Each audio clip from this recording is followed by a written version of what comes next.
Today, we're diving into the Tal variation in the Pirc Defense, an aggressive, rare weapon that instantly throws your opponent off balance. We begin with the usual Pirc setup.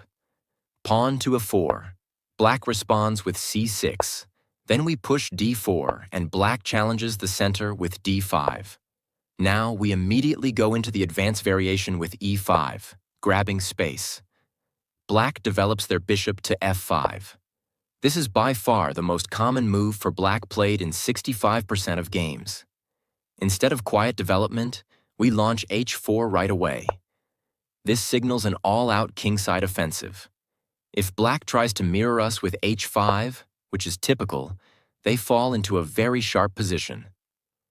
We continue by expanding in the center with c4, and when black tries to develop normally with pawn to a6, it's actually a huge mistake, because now their light-squared bishop is locked out and will be lost.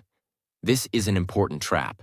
If black pushes a 6 too early after h5, they lose their only active piece. Now we bring our knight to c3. Black plays the most common move, knight to d7. That is actually a small mistake. We respond with more space and pressure. We take on d4 and force trades in the center. Then we bring our light-squared bishop out to target their structure, and after black captures, we recapture with the queen, keeping control of the center. White continues development with bishop to g5, instantly pinning their knight and creating long-term threats. When black plays queen to b6, aiming at our b2 pawn, we calmly develop the knight to f3, connecting the center. Now things get serious. After black plays knight to f5, we sacrifice a knight on d5 to rip open their center.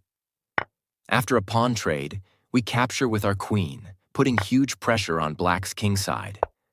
Black tries to counterattack with a check using their bishop, but we calmly sidestep the check with the king, moving it to f1. And here's the key. In this position, white wins 71% of the time. Black often tries to defend with a pawn to g6, but that just makes things worse.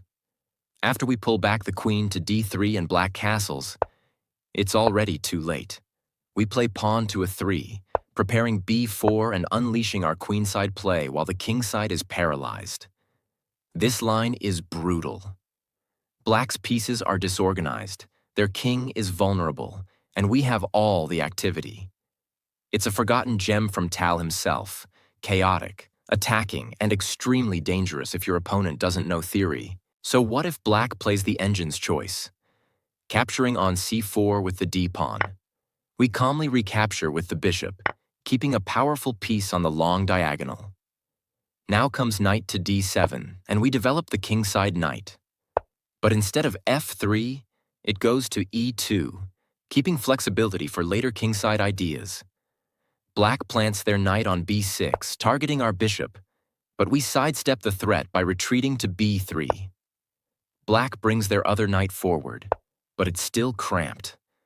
And now comes our bishop, pinning the f6 knight and turning up the heat. Black plays queen to d7, breaking the pin, and we take this chance to castle. Black develops the other knight, and we slide our kingside knight to g3. Now we're eyeing both the h5 pawn and critical central squares. Black fianchettos their light-squared bishop to g6, hoping to swap pieces and reduce pressure. But instead of trading, we play rook to e1, increasing central tension and preparing to blow the position open. Black develops their queenside bishop, but it's now in the crossfire of our next move. Queen to f3.